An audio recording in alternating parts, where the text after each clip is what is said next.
지금 여러분은 마을방송 용산 FM 정찬남의 평생교육원을 듣고 평생을 문해교육의 발전을 위해 애써오신 두 박사님이 보기에 우리나라 문해교육은 어떻게 진행되어야 한다고 생각하시는지 듣고 싶습니다. 제가 먼저 말씀드리겠습니다. 네, 말씀해 주세요. 우리나라에서 교육이라고 하면 보통 사람들의 인식 속에는 제도 교육을 생각하거든요. 그렇죠. 그리고 그 밖에 사회교육의 관점에서 평생교육이라고 하는 것을 크게 생각하지 않고 있고, 또 하나 거기에 이제 첫 번째 출발이 되는 문해교육은 더더욱 생각하지 않고 있거든. 문해가 되면 그다음에 학력 인정이 되고, 학력 인정이 되면 직업 교육으로 가고, 그다음에 문화로 가고, 인문학으로 가고, 나중에 시민 실천으로 가고, 요즘 이제 진로 교육까지 나와 있는데요. 이 교육을 하면서 지금 국가는 점점 제도교육 모형을 쓰고 있거든요. 네. 제도교육의 모형은 뭐냐면 종결 모형이에요. 결국은 어느 정도 어느 단계에서 졸업을 취득하면 졸업을 한다. 이렇게 되어 있거든요. 평생교육 관점에서 맞지가 그렇죠. 않죠. 네. 그래서 이제 문해교육은 다시 초심으로 좀 돌아볼 필요가 있다. 왜 그러냐면 문해가 처음에 출발했을 때 우리가 학력을 원했던 건가? 왜 그러냐면 학력을 요구했던 것은 필요 조건일 뿐이지 충분 조건은 아니었다고 분명히 우리가 이야기를 했었거든요. 그런데 2010년대에 들어서면서 제도화되는 과정에서 어쩔 수 없이 우리가 수용해야 되는 부분도 있고 양보해야 되는 부분도 있었는데, 그러다 보니까 2010년대에 넘어오면서부터 전체적으로 방향이 이제 목소리가 제도권에 의지하거나 또 성과 중심의 동의하고 동참하게 됐던 거죠. 그러다 보니까 우리의 원래 정신들이 조금 멀어졌는데, 저는 그래서 그럴 때마다 자꾸 이제 달려가다가 멈추고 더 달려가다 멈추는데, 왜 그러냐면 현장 중심을 다시 회복해야 된다고 생각해요. 왜 그러냐면 현장은 관이 아니었기 때문에 민의 중심이었기 때문에 우리가 주체성을 가지고 역동을 가지고 자발성을 가지고 움직였는데, 어느 정도 시간이 지나면서 성과 중심을 요구받다 보니까 현장 중심이 없어진 거예요. 가치가 사라지고. 그래서 인디언들은 그렇다고 하더라고요. 인디언들은 막 그 광야를 달리다가 어느 한순간 탁 달리던 발걸음을 딱 멈추고 뒤를 돌아본다는 거예요. 왜 그러냐고 물어보면 내 영혼이 따라오는지를 확인한다는 거예요. 영혼이 따라오는지. 네. 우리 영혼 없이 너무 바쁘게 가고 있는 거죠. 그럴 때 우리가 헛헛함이 느껴지고 불안감이 느껴지고 또 허탈감이 느껴지고 공허감을 느끼거든요. 계속 해야 되나 말아야 되나. 이럴 때 우리가 다시 뭘 봐야 되느냐면 헨리 나우엔이라고 하는 사람은 이런 이야기를 했거든요. 욕망을 가진 자는 위를 쳐다보고 소명을 가진 자는 아래를 쳐다본다. 와, 네. 그러니까 우리가 지금 뭔가 힘들어하고 어려워하는 건 나의 욕심, 욕망이 위를 향하고 있는 건 아닐까. 학사 중심이 아닌 나 중심, 기관 중심이, 그러니까 현장 가치 중심이 아닌 성과 중심, 현장 중심이 아닌 관 중심으로 어느 순간 나도 그렇게 물들어지지 않았을까. 이럴 때 힘들어하지 말고 초심을 다시 돌아보는 거죠. 30년 전, 40년 전 내가 그 일을 왜 했는가. 그때 내가 따뜻한 마음으로 사회에 한 사람이라도 도움이 되는 삶을 살고 싶었던 거죠. 그런 맥락에서 본다 그러면 소명을 다시 봐야 된다. 우리가 처음에 출발할 때 소명은 낮은 곳으로, 더 낮은 곳으로 섬김으로 임하는 것이 아닐까. 그런 생각이 듭니다. 네. 아주 귀한 말씀해 주셨어요. 소명은 낮은 곳으로. 네. 노병윤 박사님. 지금 이제 교장 선생님 말씀처럼 너무 앞으로 우리는 달려가고 있는 것이 아닐까라는 생각이 듭니다. 우리는 문해교육은 이제 기본이잖아요. 다른 그렇죠. 우리가 삶을 영위하기엔 모든 것인데 불구하고 지금은 새로운 것에 너무나 시대가 빨리 변하기 때문에 그런 것 같긴 한데, 문해도 영역이 너무 많이 확장되어 있고, 또 거기에서 문해교육을 해야 되는 선생님들이 어떤 교육, 역량 강화나 이런 보수 교육을 해보면 자기들이 새로운 교육 받는 것을 굉장히 좋아해요. 쉽게 말해서 AI 교육을 해보면 학습자들에게 어떻게 도움을 줄 것인가를 고민해야 되는데, 야, 이거 나 못했는데 되게 좋았어. 이렇게 평가를 해보면 자기가 배운 것에 되게 흡족해 한다는 거죠. 좋아하고 흡족해 한다는 거죠. 물론 선생님들이 알아야 학습자들에게 가르쳐 줄 수 있는 건 맞습니다. 그런데 너무 광범위하게 많이 가다 보니까 학습자들은 말씀처럼 못 따라가요. 왜냐하면 내가 기초가 안 돼서 일단 내가 저걸 해야겠 싶다라고 마음도 못 먹는데 이제 겨우 공부를 문해교육 글자를 좀 정말 그동안 숨겨왔던 걸 좀 배워볼까? 요렇게 마음을 살짝 냈는데 너무 멀리 달아나 버린 거예요. 너무 많은 영역을 하고 있어서 또 아주 정부가 적극적으로 지금 디지털 문해를 지원을 하고 있잖아요. 예, 아예 분리해서 예, 예, 우리는 예. 문해교육 지원받을 때 엄청 오랜 시간이 걸렸는데 네. 디지털은 뭐 코로나가 물론 이제 그 씨앗이 됐겠지만 불꽃이 되었겠지만 일으키는 원동력이 되었겠지만 지금은 디지털 문해라는 말 안에 정말 너무 많은 것들이 변화하고 있어서 나를 잃어버리는 그런 삶을 살고 있는 것 같습니다. 그래서 저는 다시 교장 선생님 말씀 초심을 돌아보자 이제 이런 게 비슷한 이제 의미이지만 저는 문해교육이라는 말을 제발 잊지 말자.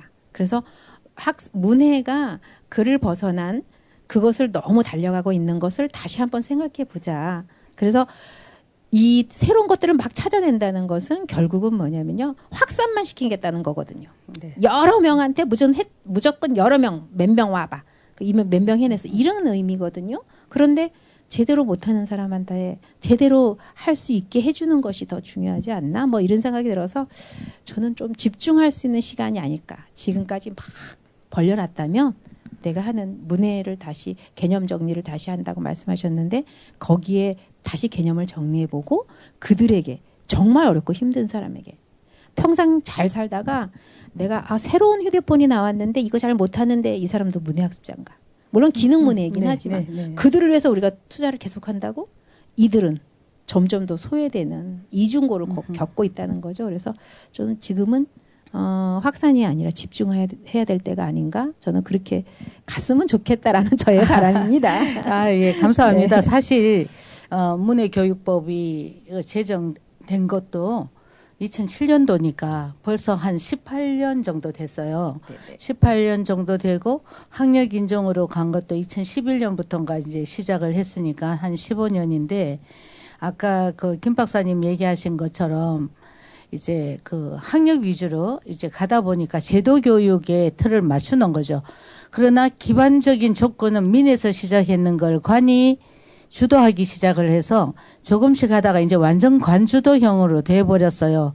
그러니까 이 민에 가지고 있었던 가치나 공이 가지고 있는 가치를 놓고 보면 중요하게 같을지는 몰라도 방법이 다르다는 거죠. 그리고 여기 민은 정말 마음에서 우러나는 마음으로 함께 가고자 시작했던 문해 교육들이 지금 그 어느 틀 안에서 그 조건 쥐어준 틀 안에서 가고 있다는 점, 그런 것은 굉장히 문제고 초심으로 돌아가야지 될 필요가 있다는 그런 생각도 해요. 하는데 지금 이제 한 10년 뭐 옛날 같으면 10년은 강산도 변한다 그랬는데 요즘은 10년 안에 강산이 몇 번이 변하죠. 그래서 그 말 자체도 이렇게 쓰기가 때로는 이게 맞나 싶을 때가 있어요. 그리고 우리나라의 그 문해 교육은 물론 문자로만 얘기하지 말자고는 하지만 우리나라의 문해 교육은 다른 나라들하고는 역사성이나 아픔이나 이것이 달라서 그 부분을 논해야지 되는 거고 이 대상자들은 기초문해 대상자들은 사실 고연령이잖아요. 고연령이고 지금 평생 뭐 100세 시대를 살아간다고 하니까 아직까지 많은 분들이 함께하고 계시긴 하지만 옛날처럼 7, 80이라 그랬으면 다 이분들 그 정부에서 얘기하는 거로 하면 벌써 다 돌아가시고 아무도 없어야 되는데 지금 다 살아 계시거든요, 거의. 그러니까 이 긴 삶 안에 그 아팠던 70, 80까지의 그 개인으로서 힘들었던 거 몰라서 힘든 게 아니라 생활고도 있고 여러 가지 어려웠었던 그 분들이 뒤늦게 공부를 시작해서 따라올 때 학교 아이들, 학년기 아이들 불러가지고 데려다 놓는 것처럼 관은 그런 거를 해놓은 거예요. 말을 하자면 그 시대에 꼭 와야 되고 꼭 뭐를 해야 되고 약간 이해하는 것처럼 이렇게 하는데 사실은 굉장히 문제가 많이 있다고 생각도 하고 그걸 무시할 수도 없지만 그렇게 따라가는 것도 아니다고 생각을 하는데 지금은 사람들이 한 15년 일이 돼가면서 스스로 관주도형에 익숙해져 가는 거죠. 살기 위해서. 그게 너무나 아픈 거고 저 역시도 이제 학력이라는 거 하나 때문에 이 붙들고는 있지만 이걸 어떻게 탈피하고 갈 수 있을 것인가. 그 이제 검정고시도 사실은 민에서 과거에는 시험을 봤잖아요. 근데 이제 검정고시도 초중등 중학 검정고시는 이제 국평에서 이제 컨트롤을 하고 있거든요. 그러니까 이 평생교육 영역이 이렇게 만들어지면서 제도화되면서 민으로 살아났었던 이런 기관들이 숨을 제대로 쉴 수도 없고 살기 위해서는 그냥 따라가거나 아니면 주저앉아 버리는 것이에요. 그러나 이렇게 귀한 가치를 가지고 더불어 같이 살겠다고 하는 사람이 떨어져 없어지게 하는 거는 국가에서도 굉장히 귀한 사람을, 기관을 놓친다고 보거든요. 그렇다고 해서 우리가 모든 것을 다 한다는 것은 아니지만 거기에 힘을 실어 부어주고 NGO들이 제대로 살아갈 수 있도록 역할을 해줘야 되는데 그 부분을 안 하니까 정말 답답하다는 생각이 들어요. 그래서 역할의 문제인 것 같습니다. 그게 그죠? 역할의 문제. 역할의 문제죠. 그래서 역할이 알고 역할에 참견하면 모르는데 제도 교육의 의식 가지고 비제도를 논하고 사회 교육의 의식이 하나도 없이 제도 교육 가지고 이거 잣대를 대는 그렇죠. 이거 굉장히 문제죠, 그죠? 예, 그래서 이런 문제를 이거는 우리가 이제 앞으로 우리가 해야지 될 헤쳐나가기 위해서 헤쳐질지 안 헤쳐질지는 모르지만 헤쳐내야지 된다고 생각을 하거든요. 그래서 그런 부분에 정말 감사드리고요. 그리고 이제 그렇다면 진정한 문해교육 발전을 위해서 정부, 국가는 지자체는 무슨 역할을 하면 좋은지, 그 사람들은 책임이 있는 건지, 의무가 있는 건지, 그거 한번 얘기해 보면 좋을 것 같아요. 문해교육에 있어서 국가의 책무나 이런 거는. 그렇지 않겠어요? 네. 박사님 한번 얘기해 줘보세요. 그 우리가 삶을 살아가면서 네. 뭔가 바뀌어야 되겠다라는 욕망은 여기서 생긴 거죠. 그죠? 네. 그러면 정부가 바뀌길 원한다고 바뀌어질까요? 안 바뀔까요?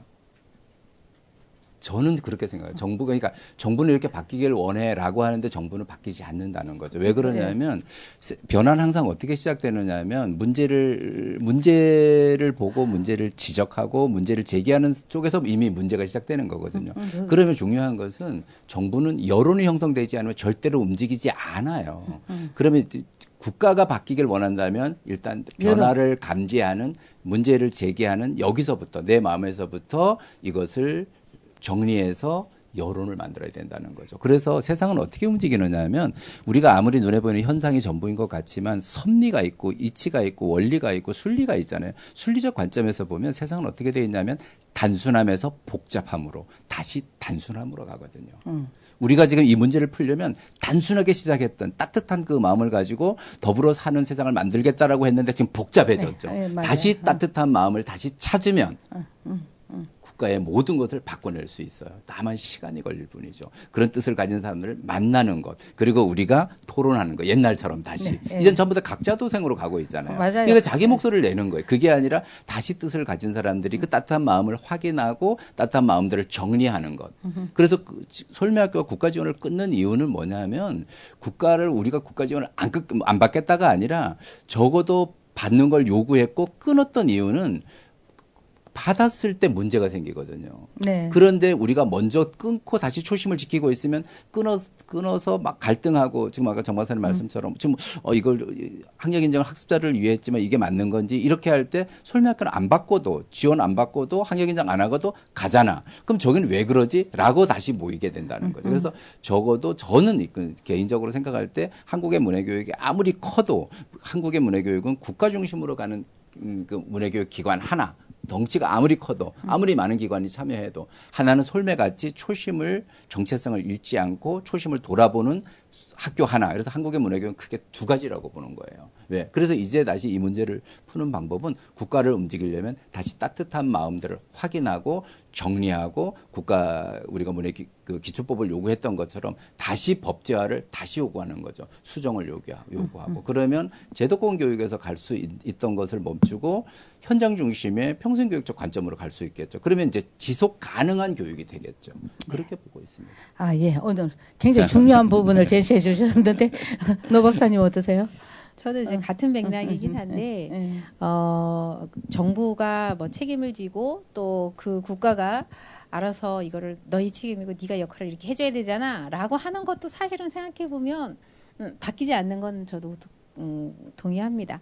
그게 왜냐면 사람들이 몰라서 그러는 게 아니에요.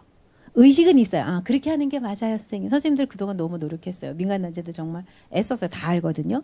또 우리 누구도 민간단체, 저도 옛날에 그 약 선생 해봤어요. 이런 사람들이 있어요. 근데 의식이 없는 게 아니라 의식은 있는데 무의식이 마음이 방해를 하는 거예요.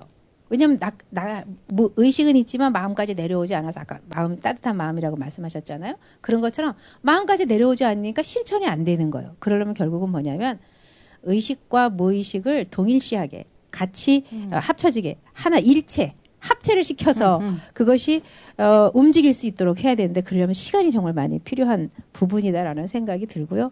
그래서 일단 저는 늘 말씀드리면은 법을 좀 바꿔보자. 왜냐하면 법이 아니면 저들이 움직이지 않으니까. 네. 법이 있어야 뭐 움직이고 네. 또 뭐 국가평생교육진흥원이나 지역에 있는 진흥원이나 또 문해교육센터라고 또 다 생겼죠. 네, 맞아요. 그 생겼어도 도대체 이들에게 또 다른 이름이었을 뿐이지 특별한 뭐 해결될 수 있는 문제들이 생긴 건 아니라고 저는 보거든요. 그래서 또 다른 이름일 뿐이야. 복지의 또 다른 하나의 영역이고 네. 교육의 또 다른 영역이었을 뿐이야. 라고 생각해서 그렇다라고 하면 우리가 분업화시키고 세분화시키는 건 조금 잘해보려고 그러는 거였는데 근데 오히려 이게 조금 더 참견을 많이 받아야 되고 더 뭘 하라고 까다로워지고 이렇게 되는 거예요. 네, 그러니까 맞습니다. 아 들었고 네. 치사해 안 해. 저 이거 안 해봤는데 못해요. 막 이렇게 되는 네, 거고 네, 네. 그러니까 쟤네들은 저렇게 하면 안 돼. 무조건 따라오세요.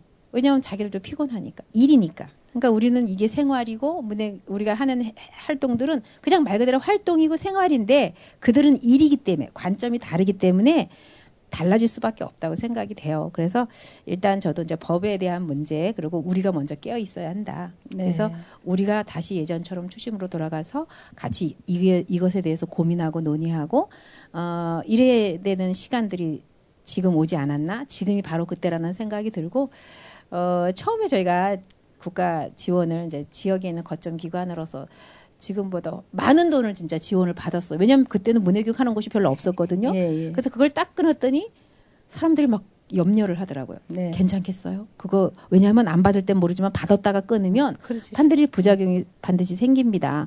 그래도 운영할 수 있겠어요? 주위에서 여기저기서 막 걱정을 하시더라고요. 해볼게요. 일단 우리가 먼저 해보고 안 되면 그때서 언제든지 받을 수 있는 거를 뭐 그거는 뭐 서류 잘 해가지고 그 동안에 우리가 역사성이 있으니까 받을 수 있으니까 해보지요 뭐. 그리고 했는데 지금까지 온 거거든요. 네. 그래서 지금까지 오면서 그렇게 선택하기를 참 잘했다. 당당하게 우리 이야기할 수 있고 법을 바꿔야 된다고 우리 말할 수 있잖아. 그런데 지원받는 단체들은 그렇게 말 못하잖아요. 그렇죠. 큰 소리 못 치잖아요.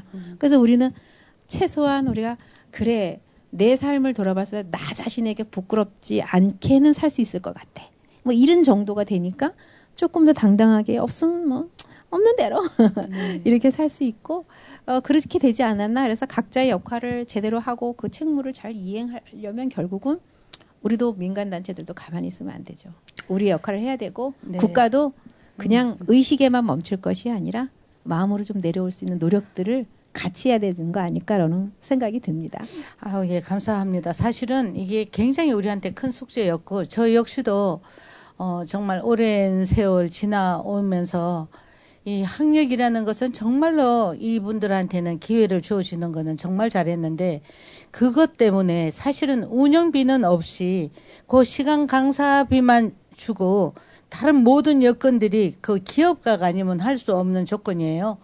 뭐 아무것도 주는 게 없으니까 그러면 어떻게 운영을 하냐고 그러면 그 조건이 안 되면 안 된다 식으로 가는데 이제는 정말 이 가장 아까운 거는 많은 NGO들이 여기에 동참했다가 다 주저앉았는데 그 사람들이 얼마나 긴 세월을 아파하면서 이끌어내 왔던 그 사람들을 다시 일으킬 것인가 아니면 그런 사람들을 새로 만들어낼 것인가 이게 중요하거든요. 그래서 다 돈 없이는 안 되는 이 세상 안에서 돈하고 무관하게 같이 가지고 함께 도우고자 나섰던 그 사람들의 어떤 심리를 일깨워주고 위로해주는 것도 필요한 거예요. 사람이기 때문에 지치고 힘들었을 때 서로 도와주는데 이제는 서로 도와주는 민간단체들이 거의 존재하지 않고 이제는 관주도에서 그냥 평생학습관이라든가 구라든가 복지관, 옛날에 복지관 정말 그 액세서리처럼 한글 교육 주당에 1시간씩 넣어가지고 생색만 냈던 데가 이제는 관주도 하에 움직이다 보니까 집이 있는 쪽에서 할 수밖에 없고 NGO들은 거의 다 내려앉아 버렸어요. 너무너무 아까운 것이죠. 그리고 정말 어머니들이 뭐 연세 많으신 분들, 문예 교육 못 하신 분들, 배움은 없어도 살아온 세월에 얼마나 다양한 경험을 가지고 있는데 이분들도 같이 해서 갈 수 있도록 그렇게 가야 되는데 아까 말씀하신 것처럼 초심으로 돌아가서 민이 잘 살아갈 수 있도록 민간 기관들이 잘 운영될 수 있도록 그 다음에 어떻게 하면 이 현재에 있는 법이 어디에 문제가 있는지 이것도 연구하는 사람들 요즘 뭐 평생교육에서 문예교육까지 박사하겠다는 사람들 엄청 많아요. 그런데 실천적인 거 이거 이제 이렇게 들으면은 굉장히 불쾌하게 생각하는 사람들도 있어요. 그러나 이론도 바탕이 중요하긴 하지만 실제적인 바탕을 해서 한 연구 논문들이 있어서 이 실생활에 접목시켜 주는 것이 약하다는 거죠. 그래서 학위는 많이 가졌는데 이론적인 학위는 많이 가졌는데 한국의 문예와 세계 다른 국가의 문예, 비문예의 원인이 다른 거거든요. 그렇죠. 처방도 다르고 네. 연령대도 다르고 어떤 나라는 젊고 이러는 사람들이 있는데 우리는 사실 노인층들이 더 많이 있고 어떻게 보면 더 많이 배웠음에도 불구하고 못하고 있는 이런 것들을 어떻게 해내야 될 건지는 우리 여기 계시는 두 분 박사님하고 또 뜻을 같이 하는 분들하고 사실 연구도 좀 더 다시 하고 이러면 좋겠고요. 그리고 이 문예교육, 위기의 문예교육 기관들이에요. 특히 NGO들은 이런 기관을 어떻게 도울 수 있을지 혹시나 뭐 해봤자 돕는다는 게 꼭 돈만은 아니에요. 문예교육한 사람들이 돈 보고 한 사람들은 거의 없거든요. 그러나 어쩔 수 없이 어정쩡하게 걸려있는 이 위기의 문예교육 NGO들이 그대로 유지해 갈 수 있도록 도울 수 있다면 혹시 방법이 무슨 있을까요? 제가 먼저 말씀드리겠습니다. 네. 그 교육 현장은 다른 것으로 문제를 해결하는 것이 아니라 교육으로 해결하거든요. 네네. 그러니까 위기라고 생각한다는 것은 뭔가 좋은 시절이 이제 지나가고 이제는 정말 그만둬야 되나 계속 해야 되나 하는 그 지점에 도달했다는 건데 우리가 문제를 풀 때 푸는 방법이 이제 여러 가지가 있죠. 외부의 지원이 있을 수도 있고 또 내부의 힘을 갖는 것일 수 있는데 이 세상의 모든 문제를 세상에 있다라고 존재한다라고 하는 모든 문제들을 다 끌어모아서 이런저런 문제들을 끌어모아서 예를 들어서 말씀드리는 거예요. 큰 가마솥에 넣고 사흘 밤낮을 계속 끓이고 나면 나중에 한 국자 정도 딱 남거든요. 그걸 뭐라고 하는가. 엑기스 한 국자만 남았는데 그걸 뭐라고 하냐면 공부라는 거예요. 공부? 네. 그렇구나. 네. 몰랐어. 그러니까 우리는 문제를 외부적으로 문제를 풀려고 하는데 그게 아니라 공부를 하라는 거예요. 네. 네. 내가 처음에 출발했던 것과 그러니까 처음에 목표했던 것과 현상사에 왜 갭이 생겼는지 대안은 뭔지 네. 그리고 지원을 받는다면 누구에 받을 건지 스스로 내가 힘이 있는지 이런 것들에 대한 공부를 하면 문제가 해결된다는 거예요. 이제 다시 문예 현장에서 학습자들의 성장을 위해서 공부를 막 이렇게 가르치기 위해서 막 외부로부터 막 뭔가 새로운 모형들을 가져올 게 아니라 스스로 공부할 때가 됐다. 네. 이제 우리가 공부가 미천이 드러났다. 네. 예. 그래서 예. 공부를 다시 해야 예. 다시 하면 거기서 다시 꿈이 생기고 비전이 생기고 소명을 확인하고 사명으로 다시 자리 잡을 수가 있다. 힘들면 정 박사님이나 우리 모두 다시 모두 공부를 하자. 공부하겠습니다. 네네. 공부해야겠습니다. 우리 그렇게 생각합니다. 네. 공부하자. 예. 중요한 말씀. 예. 저는 이제 우리나라 문예교육이 진짜 제가 얼마 안 됐다고 아까 말씀드렸죠. 20년 넘게 이거를 하면서 굉장히 파이가 커지고 엄청 정말 변했거든요. 시대가 변한다는 걸 몸소 느껴질 만큼 언제 이렇게 됐지? 이게 아니라 매 순간 그걸 변화를 느끼거든요, 몸으로. 그래서 주위 사람들도 민간단체 하다가 뭐 다른 데로 옮기기도 하고 교사 같은 경우는 또 민간단체를 운영하다가 무너지기도 하고 문을 닫기도 하고 친하게 지내던 사람들이 문 닫은 것도 제법 있거든요. 그래서 그랬을 때 어떻게 생각해 보면 좋은 쪽으로 생각해 보면 국가가 정말 많은 사람들이 이렇게 관심을 가져줘서 이렇게 누군가의 노력에 의해서 교수님이나 또 다른 교장 선생님이나 다른 분들의 노력에 의해서 법이 만들어져서 정말 확산이 돼서 문해교육에 대한 인식이 어느 정도 진짜 웬만한 사람들이 이제 알게는 됐잖아요. 예. 그것은 정말 감사해요. 그거에 대한 게 이제 성과라고 생각을 한다면 다만 이제 말씀하신 민간단체들은 위기가 왔어요. 그리고 문을 닫아요. 그러면 어떻게 하면 좋을까? 저는 이것을 기회라고 생각을 했어요. 왜냐하면 우리가 처음에 민간기관을 운영할 때 돈이 될 거라고 생각하고 운영하지 않았잖아요. 그렇죠. 내가 정말 조금 더 가치 있게 살아야겠다. 뭔가를 기여하는 삶을 살겠다. 이렇게 생각하면서 시작했던 사람들이 대부분이었어요. 그런데 국가 지원이 와서 우리가 지원을 제대로 못 받고 그 일을 해내지 못하니까 가치가 사라지는 걸까? 그건 아니거든요. 지금 문해교육 방향을 아까 말씀드렸듯이 다시 단순한 것으로 초심을 돌아보면서 가야 될 때라면 진짜 이분들이 필요할 때잖아요. 순수한 마음. 그래서 우리가 조금 더 움직여서 다시 한번 내 삶이 내가 정말 부끄럽지 않게 살 수 있는 건가? 내가 멋있지 않으면 참 부끄럽잖아요. 내가 하는 행동들이 말들이 멋있지 않아 그러면 다른 사람들은 멋있다고 할지 모르겠지만 내가 스스로에게 부끄럽다면 그거는 잘 산 삶이 아니라고 생각이 든다라는 거죠. 교수님이 늘 말씀하시는 것처럼 옳은 일을 바르게 행했을 때 부끄럽지 않은 것처럼 말이죠. 그렇다라고 한다면 저는 이제 슬슬 위기라고 생각하시는 문해교육 기관들은 다시 한번 우리처럼 내가 가치를 어디에 두었었지? 아, 내가 초심을 잃어버리고 있었구나. 다시 돌아볼 수 있는 아주 좋은 기회이다. 그러면은 혼자는 너무 힘드니까 제천에는 솔미학교가 있고 공동체가 있습니다. 그리고 서울에는 한국여성생활연구원이 있고요. 또 주위에 정말 많은 곳이 그 원칙을 고수하면서 가려고 노력하는 곳이 정말 많다라는 거. 그래서 저는 이렇게 생각하거든요.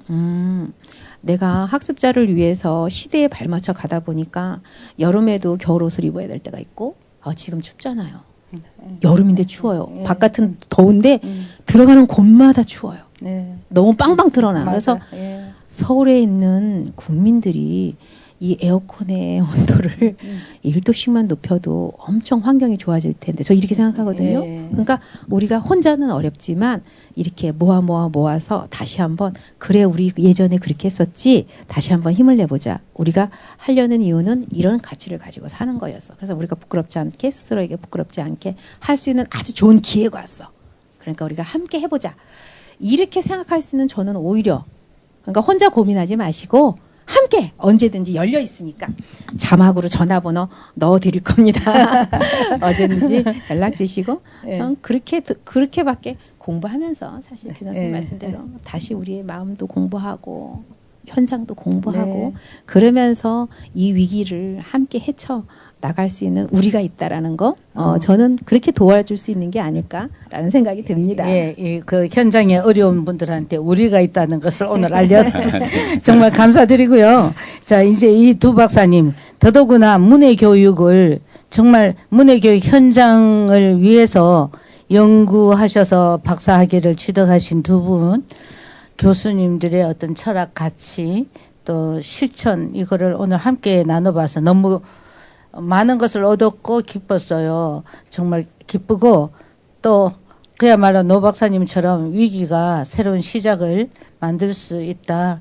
그래서 그 가마솥에 그거 공부 우리가 이제 공부를 시작하는 그 시기로 이제 삼으면 좋을 것 같다는 생각을 했습니다. 그래서 이 두 박사님이 보시기에 이제 그 한국여성생활연구원 이름이 너무 거해요. 자그만 하지만 그런데 이 연구원은 어떤 곳인지 그 소감 잠깐만 짧게 듣겠습니다. 제가 먼저 말할까요? 이번에는 한국여성생활연구원 처음에 들었을 때 제가 70년대, 60년대를 떠올렸어요. 사실은 새마을운동을 막 했을 때 여성들이 의식을 변화해야 된다, 막 이렇게 하잖아요. 그래서 저도 대학교 다닐 때 여성들의 지위를 향상시키기 위해서 어떻게 되는가 무슨 세미나에서 발표를 했던 기억이 나요. 그러니까 여성이 그만큼 지금과는 너무나 다른 삶을 지금 이제 비문의 대상 문의 학습자들이 그렇게 삶을 살았다는 거죠. 그런데 이름처럼 그 역할을 충분히 해내고 있고 그래서 저는 그게 참 여성생활연구원 이렇게 처음에 들었을 때 딱 꽂힌 게 그러면은 우리 비문의자들을 위한 대부분 비문화재가 여성들이니까 네. 그런 생활을 어떻게 하면 좀 개선해 줄 수 있는가를 연구하는 곳이구나. 처음엔 그냥 공부하는 곳이라는 생각은 사실 좀 못했었던 것 같아요. 그래서 그런 것들에 대해서 공부하는 것, 그러니까 가르치는 것보다는 공부하는 곳이구나. 이렇게 생각을 했던 것 같아요. 되게 고마운 생각을 해주셨네요. 예, 예. 예. 그렇게 생각을 했던 것 같은데 지금 생각해 보면 그 오랜 세월 동안 그 정말 한국여성생활연구원에 계신 우리 정 박사님이 계셔서 그렇겠지만 초심을 잃지 않고 지금까지 온 곳이 아닐까. 우리가 계속 초심이라고 저희 부끄럽게 얘기하지만 먼저 앞서서 20년이나 우리보다 더 먼저 앞서서 그 역할을 해오신 것이 아닌가. 저는 그런 생각을 듣고 열심히 배우려고 노력하고 있습니다. 감사합니다. 초심이 막 흔들리고 있어서요. 우리 김 박사님. 저는 그 여성생활연구원 하면 옹달샘이라는 단어가 떠올라요. 오, 그랬어요. 옹달샘의 물들은 대부분 그 풀잎 끝에 맺힌 이슬들이 모여서 만들어낸 물이거든요. 근데 그 옹달샘은 맑고 깨끗하거든요. 그 맑고 깨끗한 그 영롱함이 계속 유지되어서 아래로 흘러 냇물이 되고 강물이 되고 바다를 향해 가고 있다. 그래서 그 모든 물들은 시발점이 있거든요. 그래서 문해하면 여성생활연구원을 잊을 수가 없고 잊어서도 안 되고 그 출발점 옹달샘 같은 그런 곳이다. 저는 그렇게 생각합니다. 아이고 너무 네. 희망적인 말씀해 주셔서 지금 가다가 지금 주저앉으려고 막 앉았다 섰다 하는데 귀한 말씀 주시고 힘 주셔서 감사드리고요. 사실은 이거 우리가 어떻게 인연을 맺게 됐죠? 제가 네. 어떻게 인연 맺게 됐냐면요. 네. 처음에 교수님을 막 졸랐어요. 어떤 거냐면 이제 거창에서였던 것 같은데 2006년도쯤이었어요. 그때 이게 교육을 저도 무슨 발표를 해달라 해서 발표를 하러 갔었는데 그때 교수님이 저 앞에 교육을 하셨어요. 예, 예. 그랬는데 교수님이 하시는 말씀을 듣고 사실 그 내용은 기억이 안 나요. 지금은. 그런데 문해교육을 배우려면 저분께 배워야겠구나. 저는 이제 그때 그 생각이 나서 교수님이 이제 강의를 막 마치시고 가시는데 제가 쫓아갔어요. 주차장으로. 쫓아가서 저는 제천 서울대학교에서 왔습니다 하고 인사를 드리고 그래서 다음에 꼭 뵙겠습니다라고 제가 인사를 드렸어요. 주차장에 서서. 그 그때 인연으로 제가 교수님 메일을 막 썼어요. 메일을 매일 쓰다시피 제가 교수님께. 그러니까 교수님이 그때 어떠셨는지 진짜 지금 궁금한데요, 교수님? 갑자기 와서 인사를 한 사람도 또 잊어버렸을 텐데 갑자기 메일이 와서 저는 서울대학교 다닙니다 하면서 제가 막 졸랐거든요. 사실은 지금 또 박사학위를 해야 되는데 어디서 해야 되나요? 막 제가 졸랐던 기억이 나요. 어떠셨나요? 그때 다시 역으로 제가 여쭤보고 싶은데요. 진짜 세월이 오래됐는데 네. 거창 그런 건 생각 안 나고 어쨌든 굉장히 좀 진솔하게 살아가려고 하는 분이 그래서 그냥 기뻤다 이 정도예요. 제가 네네. 하지만 그러면서 그 인연이 지금까지 오니까 벌써 20년 그러니까요. 됐네요. 예. 그러면서 너무 감사하게 생각하고 저 역시도 막 좀 저돌적으로 막 뛰어다니는 사람이라 약간 계획적이라기보다는 옳은 거 있다 하면 그냥 뛰어가서 보고 잘못했으면 아이고 잘못했습니다 이러는 쪽이라 좀 정체성이 좀 애매한 사람이에요. 그러긴 했는데 정말 귀한 분들을 오랫동안 만나면서 저 역시도 다시 이렇게 정화할 수 있는 시간들을 가지게 되고 또 정말 큰 힘이 돼요. 큰 힘이 되고 이렇게 해서 같이 얘기 나눠보면 뭔가가 있을 수 있겠다 이렇게 생각했었거든요. 그래서 귀하게 생각해 주셔서 감사하고요. 아이고, 예. 네. 저는 그러니까 지금 정 박사님께서는 정체성이 이렇게 말씀하시는데 옹달샘은 그 자체만으로도 그냥 정체성이에요. 존재 자체만으로. 정 박사님과 인연을 맺게 된 건 처음에는 책으로 맺게 됐어요. 저는 이제 93년도부터 문해교육을 했는데 교재가 없었잖아요. 네. 근데 그때 가톨릭 회관 쪽으로 책이 나왔던 게 우리글 1, 2, 3인가 하여튼 책 쓰셨던 거 있었잖아요. 네, 한글. 그래서 교재가 없었기 때문에 그 가톨릭 회관까지 가서 책을 구하고, 하여튼 우리도 책을 구하기 위한 많은 노력들을 할 때, 그때 맨 뒤에 이제 정찬남이라 갖고 이제 책이 쭉 있어서, 남자분이구나, 이런 생각을 했거든요. 네.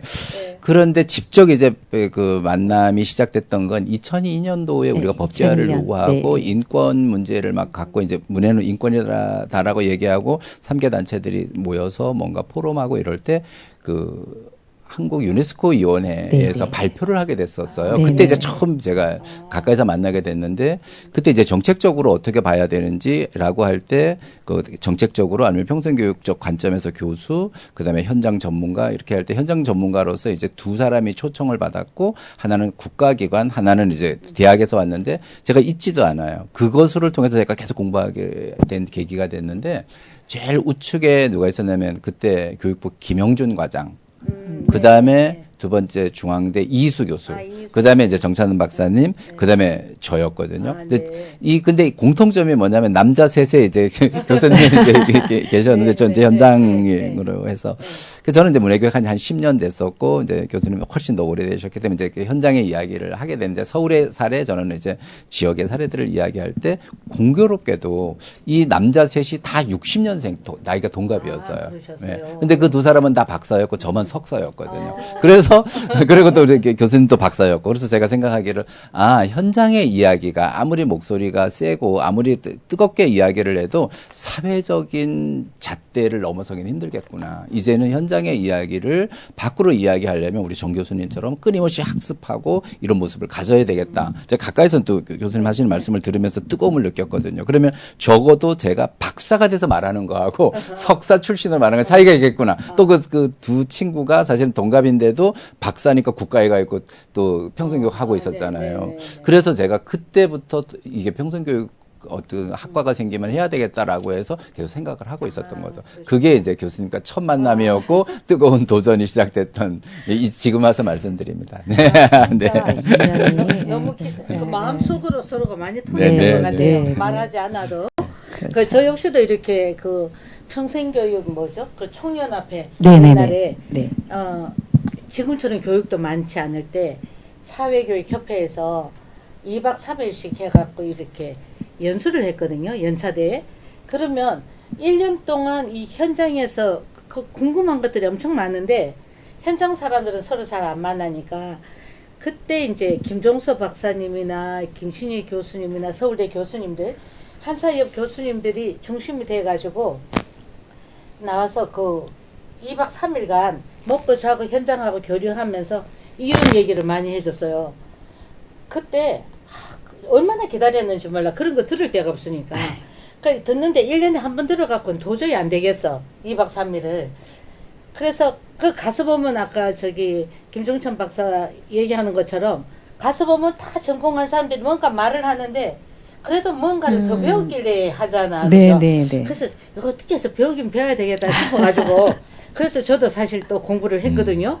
그러니까 이 동기라는 거는 어디에서 어떻게 되는지는 몰라도 배움을 가지겠다. 그래도 뭔가 좀 잘 살아보겠다. 한 그 힘이 지금까지는 살았는데 그게 이제 기름이 떨어져 가고 있고 지치고 이래서 사실은 큰일 났다. 속으로 막 그렇게 고민을 했는데 오늘 함께 얘기를 나누면서 진짜 위기는 위기지만 공부로서 다시 새롭게 이 문해교육 현장을 일깨워가는 것이 우리의 역할이고 사명이겠다. 우리만이 아니라 우리와 함께 할 수 있는 분들, 동지들을 다시 찾아서 꾸려가야 되겠다. 이런 생각을 했습니다.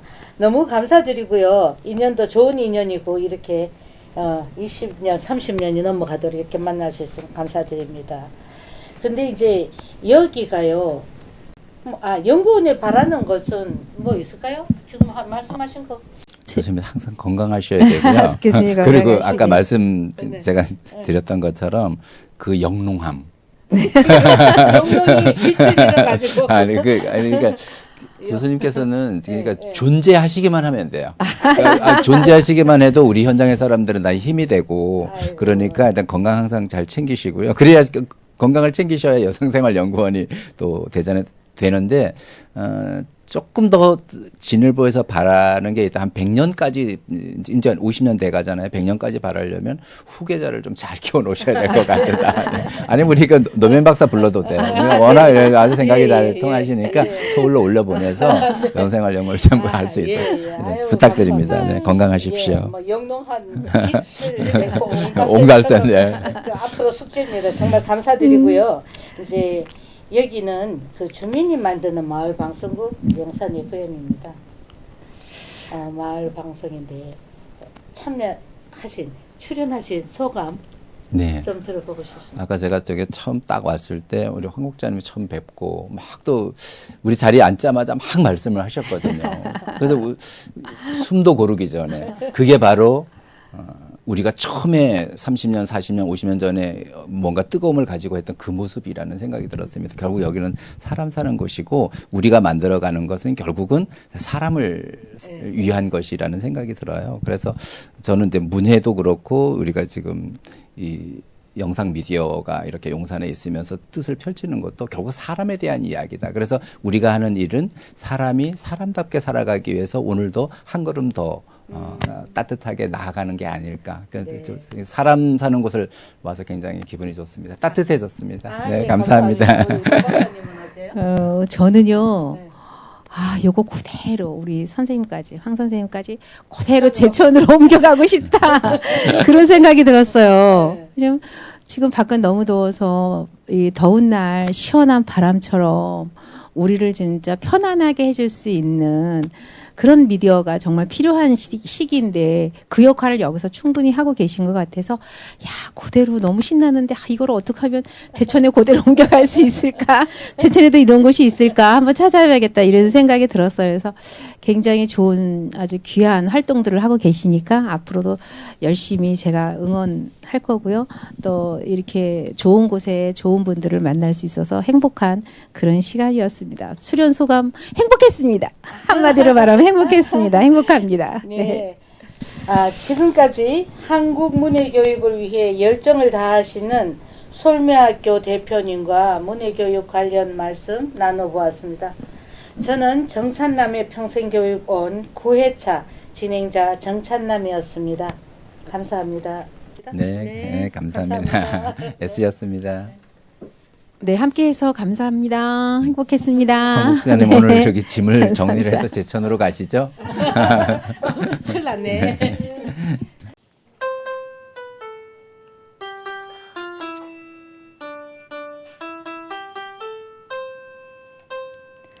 변화의 소용돌이 속에서 문해교육을 통해 의미 있는 삶을 만들어 가시길 희망합니다.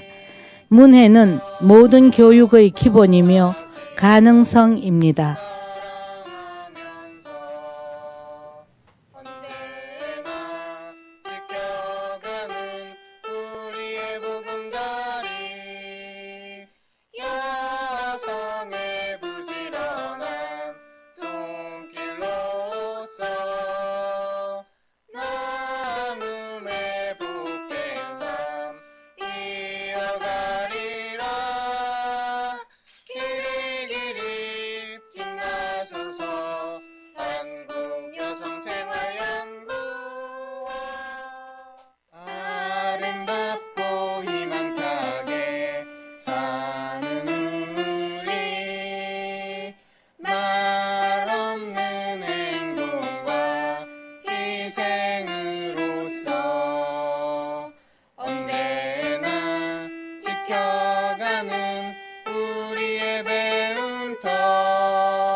빛나소서 한국